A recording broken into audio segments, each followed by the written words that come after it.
MDG TV, une chaîne Want pour la cause de Christ.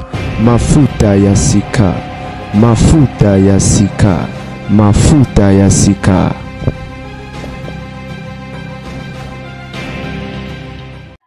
Église.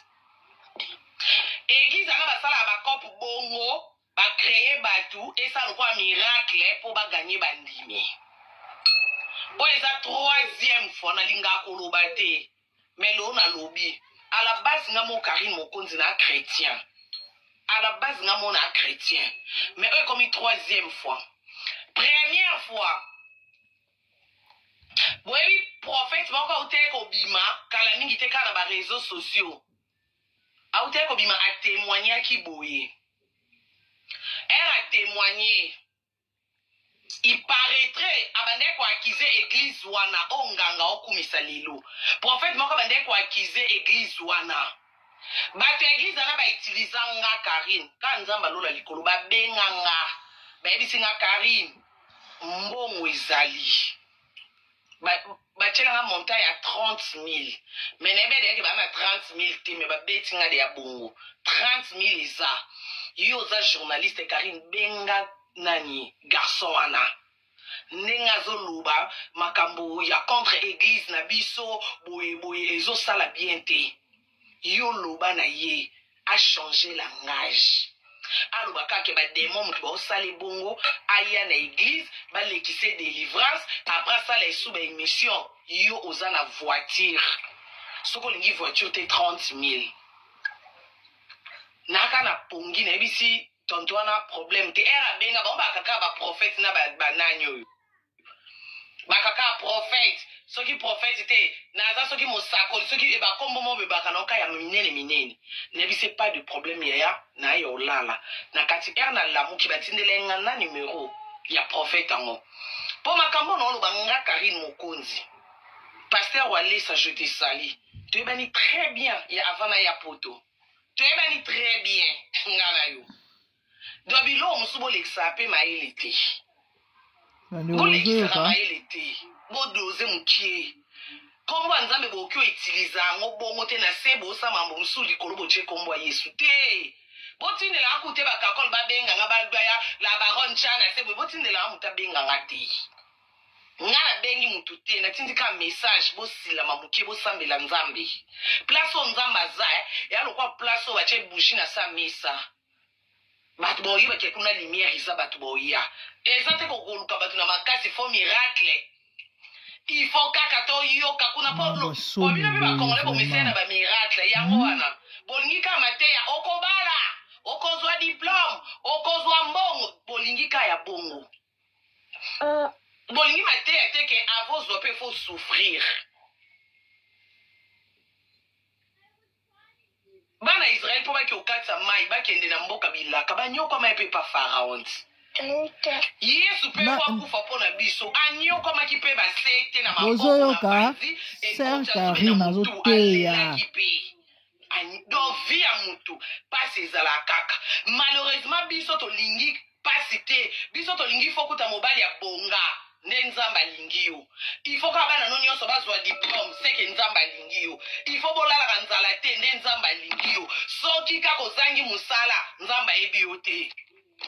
Soki ko kisi 30 obalite nzamba ebiote. Arrêta. Quitte là. Quitte là oyo ko isela te. Non, quitte là je travaille. Okay. C'est aussi pour ça, il y a moi bazoye la binoka ga miracle pour baby que c'est bo yoki bongo. Tala ba comment que église on a église na bikamu ici. Église peut ça bikamu ici. Miracle c'est Jésus. Yes, c'est ça ka miracle. Et puis miracle nous ont dépendre de l'église na pasteur té. Miracle nous ont dépendre na yo kondima ya yo nzambe. À la base miracle c'est la foi. Miracle les autres na foi. Bible lobby, la foi vient de ce qu'on attend. Et ce qu'on attend vient de la parole de Dieu. Amen. Et ce qu'on attend vient de les serviteurs ou servantes de Dieu. Ou des miracles. Bible na yo. Au fond, le banzo miteya. Oyo ki lo banza me pe a place oyo mo lo bite. Nzambe sale na ndo sele ana. Amen. Oje konzima no onje. Nzambe oselo samba chao loboko. Ça on fout comme un makolo pasteur. Ça on est kana délivrance. Et bon kasi délivrance ya kani. Délivrance c'est ça yo mo kozui décision. Nenga Karine nazwa décision ya kotika ko finga ba pienga conseil Karine tiko finga. Nazwa décision na c'est ça ma délivrance. Et ça pour église.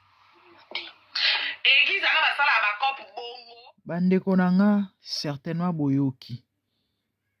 Que dire? Karine akosa passer wale sa makambo na intérêt nini? Tanga na bande ko yebisa bato bato baondima te. Ke église wana eza ba na bango. Na expliquer bino na betela bino ba témoignage belonga personnellement na yebi. Lisolo na beta ya Mathieu Badjogwa, cette histoire date de ya Gimoleka, cette histoire date de plus ou moins 8 ans. Ba 8 ans lisolo wana 7-8 ans. Ya Mathieu Badjogo na Gimoleka, délivrance soit disait par Walesa. Ya Placide Masese, ça date de plus ou moins 10 ans. Bandeko. Babandi buzobo lelote yango moni ya un temps pour tout dit la Bible. Passer Walesa, asakani minga rumi na suka. Bandeko bota niveau so ni kombo nzambe zo fingama. Ta Bible lobi so ba okanga minoko, mabange ote mabange okumisanga. Bato lokola ba Karine Mokonzo to finga ramitu ete tuka. Bato lokola ba Marie Ntumba to zo finga ba fille légère so ba fille so ki ya ba païenne ba fille ya ba réseaux sociaux ba lelo ba komote ya ba chrétien plus grave ba ote ya ba pasteur. Karine alobi pasi na vie ya mutu ezala pe na esika. A mentionné na ba référence biblique. Israël po côté Égypte ani okwamaki. Nani terre promise a uti Égypte ani okwamaki. Mutu poazwa il faut pas mon passi. Donc ndeko zote ya Bible, ndeko te ya Bible. Mais biso to linga kaka mbala moko bonga, mbala moko zwa. Et pourtant, il faut pour le kanatan wa passi. Muto ba finga païenne, bozo kanda obimisa liloba. Elle a parlé de la foi effectivement. Sans la foi, dit la Bible, il est impossible de lui être agréable. Tout commence par là. Si tu n'as pas la foi, il n'y a pas miracle. Il faut avoir la foi. Bandeko Karine Mokonza ote ya pasteur Walesa. Bota makambo soni na niveau aboye. Mais bato bazo sosolate na moni ba émission bato musu basali na ba commentaire na landi émission ya mamu pasteur Walesa na moni bato na ba commentaire Walesa za ya nzambe bota niveau ya envoûtement boka envoûtement na niveau ya extase bandeko do miso emona te mato ezo yoka te malgré ezo tala malgré ezo yoka. Ezo sosolate kandenge ezaya lobingo yao nzambe ya pendant la bato ba destiné kana lifelo Ah oui, il y a des gens qui sont destinés pour l'enfer parce qu'il n'a habité il faut balo balabato na forma nini to balo balabato nini. Donc pour vous ba makambo nyoso ba ko sela Walesa makambo parce qu'il y a vrai serviteur de Dieu. Bandeko pasteur Walesa tangu mort ayoki ke Walesa lobia ko beta bandeko mort fasha. Walesa benga babenga mort ayebisie ke non mort wana eza nango kaka to wana bezo bato baya mingi na église to sala randeng wana yo komitungisa te eloko no bien ezali enveloppe no kitoko ezali bandeko basali mort chèque ya $100,000 na auto information hier yango bomoni nga na ko sala émission na retard parce que makambo bientôt une semaine. Un frère, un serviteur de Dieu, un ami mutu lobi abengi nga zo expliquer ngai mamunenge leki Walesa lekai na TV nga una yebite ki Walesa lekai na TV na Kinshasa place à nous lancer défi pour yebi que TV talama comment mobimba n'est-ce pas voilà comme ça mort ya babunda nzokanda sa signaler ki mort ke na oleka na TV yo ko ya na yote betano pe makambo ngo kara 100,000 na yo yango bandeko 100,000 mort ki azana tina asu 100,000 na ya tshena poshi akei na ye. Bandeko na église yo bakomisaka edingo évangéliste qui ne sait pas na sir fona luka ba image wana nazongisela bato na bité bato ba comprendre to ba comprendre te Walesa komisa edingo évangéliste awa lelo edingo za wapi lelo edingo za wapi edingo va bela edingo ke na nkamba edingo plus ou moins de ça passé edingo potaka walesa alobaki aleki walesa na nguya walesa ko délivrer été alobaki za ba aventure ba je nyonso oyo pona nini nyonso pona nini parce que ça na bato bazo kamwa mais pourquoi ko sela nzambe na modèle aboy non ces gens ne servent pas Dieu. Ces gens sont des envoyés du diable. Ces gens sont des acolytes, des serviteurs, des disciples du diable. Comme Yesu akufa pour abatu babika. De même, Satan a pour la disparition, topé destruction, ya batu, pour batu bakufa. Yango moni ba agent, ba disciple na bango. Bana na bango, ba serviteur na bango, lokola ba walesa, ba osala musala, pour na okangela batu porte ya lola. Parce que ba ventir aboye, bon moni batu lokola ba edingwe wana. Batu lokola ba mort batu lokola ba misusu moi ba bongo la mitema ezate. Pourquoi? Parce que ba ok wapi ba okende wapi ba ebi que non tous les églises eza buzoba eza ba business eza ba aventure y a pas de vrais serviteurs de Dieu ba mona naka na mo ba monde na bango entre bango bisika ba kena baza ebele baza na bakota ba maison moko bazali etant ba kenda kuna bazala ensemble sikobo ebisanga bato na boke ensemble la wapi. Donc ce sont des agents du diable ba serviteurs ya satana. Baya mission et mission na bango yango bazo kokisa ya okangela batu porte ya lola yango bomoni cause na raison ya ba bêtise bozo mona eza nango te que non parce que il faut église sope batu batonda église mata buzoba na buzoba bandoki po tant basala ba biloko eza te que eza ba biloko moko esale mara wiklo muto yebate non et là autant comme déjà na mato ya batu misato 4 5 eza sous secrété parce que walesa yete muto bengara généralement ba batu wana eza atinda ka batu bato bazotinda na ba oyo bazokozwa ba message tout ça déjà esali déjà ligne esali déjà singa na place masolo ko betama. Vous croyez que baza au courant te bayebi que non eza nango secrété sikoyo dites-moi un peu nzamba ngo bokosela na forme wana bayebi ke biloko na bato tango bakoyoka ngo eko ningisa ko ndima ya bato eko refroidir ba foi ya bato bayebi yango e bazosala ngo pona yango. Parce que bino il faut beaucoup de lifelo. Et bato ba na ba église wana ba na synagogue à Satan. Ba ko emprisonner bango, ba ko envoûter bango. C'est ça le but, c'est ça l'objectif. Bandeko Yesu ozonga. Et Bible zoloba elo nyonso za na bandeleza na suka. Natangwa Noé. Bato babana kolia komela Bible zoloba kobala pe kobalisa Noa ya lobi na bango ke nzamba lobi bongo la mitema parce que mbule robeta a faire disparaître nyonso na sena moi ba finga Noé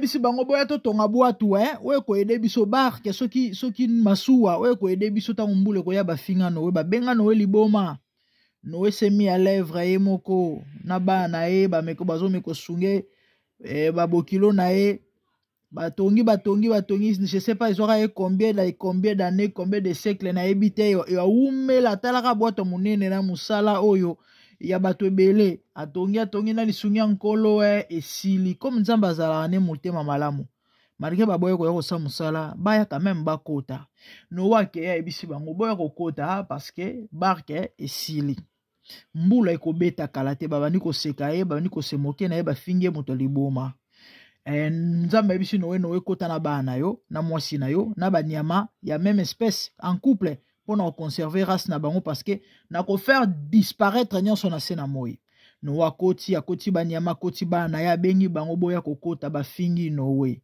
Bandeko, moi qui vous parle na ngaka Noé. Na oloba na bino ke oyo eza bilembo atangwa suka. Bo milengele yo kende église par formalité. Yango yo luko cha en ordre vie na ona nzambe. Yo pe o monaka ke no mama nzambe za buzoba. Écoutez, on ne peut pas parler de faux sans qu'il y ait de vrai. C'est vrai ba frère ngo bazar luko bazar ebelete. Mais si tu pries, tu demandes à Dieu de t'orienter. Ne sika malamu nzamba otali so atana ndoto. Parce que Dieu parle cependant tantôt d'une manière tantôt d'une autre. Et zara te fo mona mapate fungwa mezoka mungo mwana na ngai songolo non. Ndoto ezali message. Bible zoloba nzamba loba na nzela ba vision ya ba rêve na nzela ya lilobaka Bible o nzamba lobaka.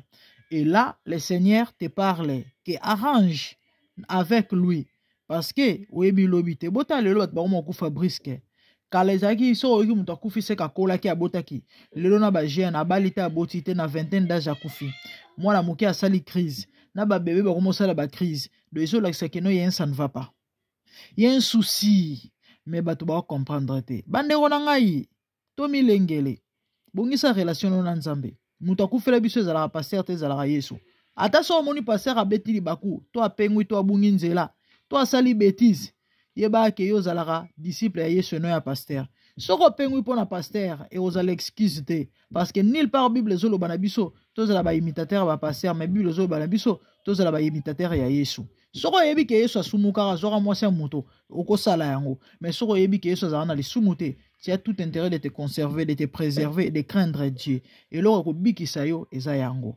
kolinga nzambe eza nini ya kobanga ye kobanga nzambe eza nini eza kotosa ye kotosa nzambe eza nini kotosa nzambe eza koyoka maloba na ye mpe kotyango na misala point barre ou encore kosala malamu koboya mabe si simple que ça et na lisungi ya molimo mosantu kando okoka kosala makambo wana de toi-même c'est impossible ah oui parce que lisumu eza elengi na nzoto ya moto akosa yo te koyiba eza elengi komela masanga eza elengi ekobo ezaka elengi na nzoto sans le Saint-Esprit okoka kose conserver te ou se retenir te yangwana yaya maman tu as tout intérêt à ondimela Yesu tu as tout intérêt d'arranger avec lui tu as tout intérêt ya kozala comment on dit ya ko développer intimité na yo parce que le fait kozala na présence na nzambe ezoko impacter vie na yo ezoko affecter yo na bandenge moko boye et mabe ozaki kati na yo ezolongwa malamu ezojwe sika ka bongo du coup okokoma na stature o nzamba zozela stature parfaite à Christ o nzamba zozela malemba avec le temps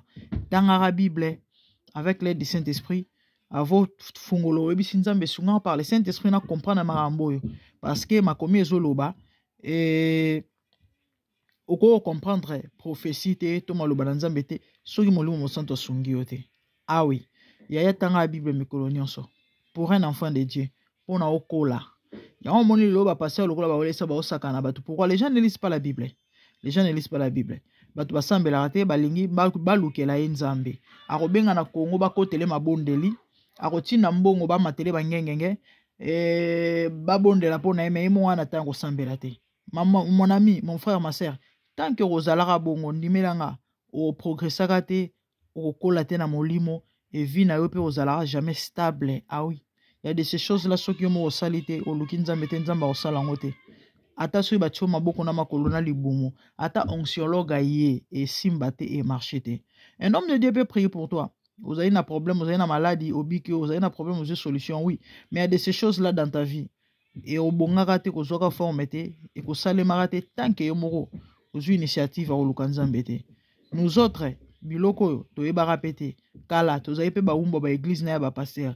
Mais tant que tu comprendre que non, les cambo sali, et les cambo yayo nanzambe, et ça sera personnel. Et tu comprendre que non, il faut le kanzambe. Il faut autant la Bible, il faut au sambe là. C'est ça.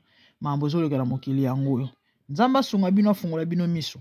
Apesa bino bo sosola fungola bino matoi. Bo comprendre, pe bo le gala osala o aosenga bino, azo senga na bino. Et to comme na biso na suka partager émission nzamba opambola yo, commenter, liker, so ezayimba na liboso, s'abonner. Moi, c'est la grande dame. Et Nzambe a mon abino kande na utikoloba. Et on est ensemble. Toza wana kaputo pe sabino information. To pe sabino ba news. So ozamba suggestion. Écrivez-nous. Et ceux besoin a besoin de prière, de orientation. Écrivez-nous. Toza ngate ko répondre. Toza ngate ko solola. Toza ngate ko orienter. Toza ngate ko sambele longo. Et comme Wanzambe eko kumi sama. Sinon, pona lelo tosuki awa et moi moke tozaki na ngoya oloba yangwana et merci beaucoup. Quant à moi, na boni mino mbala sima de bonnes choses. Au revoir. Bye bye.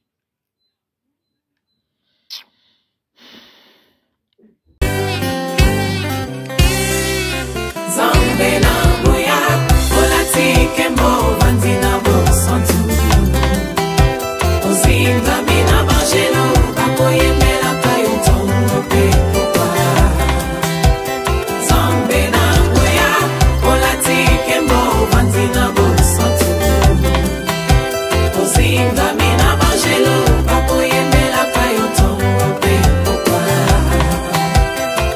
MDG TV, une chaîne ointe pour la cause de Christ.